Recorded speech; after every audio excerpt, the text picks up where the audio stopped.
Welcome to After the Amen, the Second Look podcast, where we take another look, a deeper dive into Sunday's message. Is there more we can learn? And how can we put that to work in our daily walk with Christ?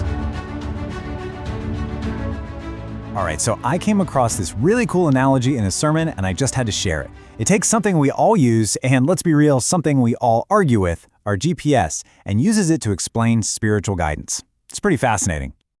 I mean, have you ever actually argued with your GPS, out loud, yelling at that calm little voice telling you what to do? Come on, you have. I for sure have. It's that classic moment, right? Recalculating, and you haven't even left the driveway yet. Or maybe you've had one of those moments like the pastor in the sermon mentioned, where your GPS insists that a cornfield is a legitimate shortcut. It happens to the best of us. It's hilarious because it's so true, but that frustration, it's the perfect setup for this bigger idea. What if spiritual guidance worked just like a GPS? A divine GPS designed to help us navigate all the crazy twists and turns of life. That's exactly what we're going to unpack here. So here's our route for this explainer. We'll start with what this divine positioning system even is. Then we'll look at the three kinds of people who use it, or don't use it. We'll talk about those moments when the signal feels weak, what happens when the system has to recalculate for us, and we'll end with the ultimate destination, hearing you have arrived. All right, first up, a divine positioning system. The whole foundation for this idea, according to the sermon, comes from this one powerful promise. Now, to really get this, you got to know the backstory. The sermon points out that Jesus said this to his disciples right before he was about to leave them. I mean, can you imagine? They were probably terrified, totally lost, and he tells them, don't worry, a helper is coming, the Spirit of truth who will guide you.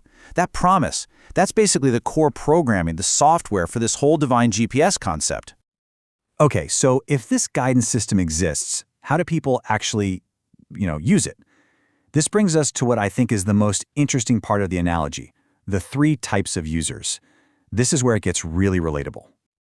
So, let's start with user number one. This is the person who flat out refuses to even turn the thing on. You know the type. Spiritually, this is someone who just relies on their own gut, their own direction. It's like having the best GPS in the world and deciding to just leave it in the shrink wrap sitting in the glove compartment. Their motto is basically, directions? Nah, I'm good. I know where I'm going. And look, we've all met this person. Heck, sometimes we are this person, right? The sermon even has a little fun with it, saying this is when wives tend to look at their husbands sideways. But on a serious note, the result is often just driving in circles, feeling totally lost. All right, on to user number two. And this one, well, the pastor who gave the sermon was really honest and said this is the category he finds himself in way too often. These are the folks who turn the GPS on, they listen to the directions, and then they completely ignore them. The voice says turn right, and they think, I'm going to go left instead. The sermon uses the perfect example, Jonah. God says go to Nineveh, and Jonah basically says, you know what, I think I'll head to Tarshish. Totally the opposite direction. Yeah, their thinking is always, that's a nice suggestion, but I know a shortcut. Sound familiar? And what's the result? You end up lost, wasting a bunch of time, and stuck in some traffic jam that, let's be honest, you could have totally avoided if you just listened in the first place. And that brings us to the third and final user type. Now this person, this is the one who blindly trusts it. And I mean that in the best way possible. When the GPS says to turn down some sketchy-looking back road, they just do it. They trust that the system sees the big picture, that it knows about the massive accident up ahead that they can't see yet. The sermon compares this to Abraham. God tells him to pack up and go, without even giving him the final destination. Just pure trust in the guide. So let's just break that down real quick.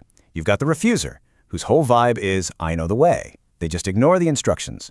Then there's the ignorer, the shortcut taker, who hears the guidance but thinks, my way's better. And then you have the truster.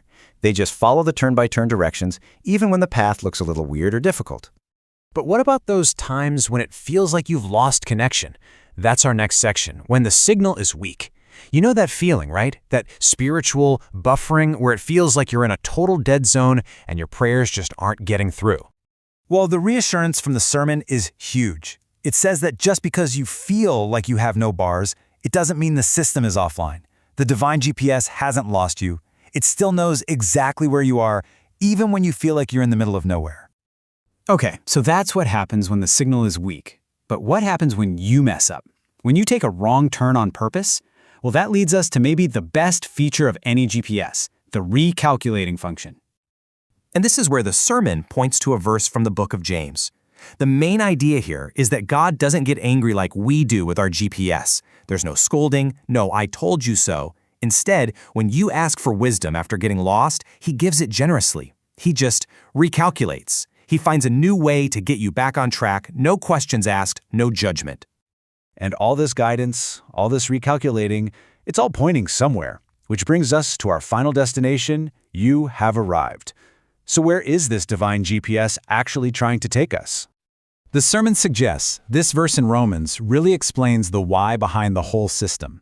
It's not about being a perfect driver who never makes a mistake. It's about a love that's so big it factored in all of our wrong turns from the very beginning.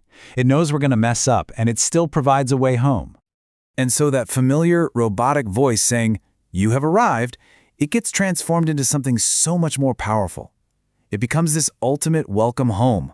Well done, good and faithful servant. You have arrived. So, the whole analogy really boils down to this one final thought. The system is on. The guidance is available. The destination is set. The invitation's been sent. The only real question left is, are you going to follow?